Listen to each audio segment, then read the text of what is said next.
একটা গ্রাম, একদল বাচ্চা আর এক রহস্যময় আম গাছ। মিনি, আমি এই গাছে উঠবো। শুনেছি এই গাছ কথা বলে। ভাইয়া, ভূত আছে নাকি ওখানে? ভূত না, বুদ্ধিমান বুড়ো। কে রে আমার ঘুম ভাঙাইলো? আমি তো মধু মাসে ঘুমাই।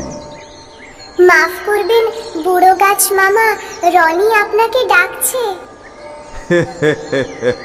ভয় পাস না ছোট্টা, আমি তোর দাদুর আম খাইতাম ছোটবেলায়।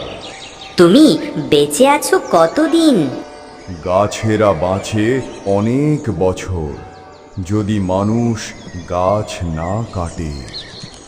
আর গাছ কাটলে তাপ বাড়ে, বৃষ্টি কমে, ছায়া হারায়। আম কই, গরম কই, সব গেছে ভাই। ওমা, তাই তো, গাছ ছাড়া কিছুই নেই। আমরা গাছেরা হাসি যখন তোরা হাসিস, আর কাঁদি যখন তোরাই কাঁদাস। আমাদের বাঁচা মানেই তোদের ভালো থাকা। আমি বড় হয়ে গাছ লাগাবো। আমি এখনই লাগাবো, বাবাকে বলবো।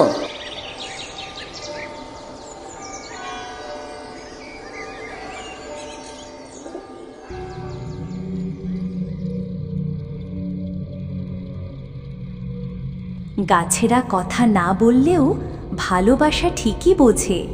তাই গাছকে ভালোবাসো, কারণ ওরা তোমার নিঃশব্দ বন্ধু।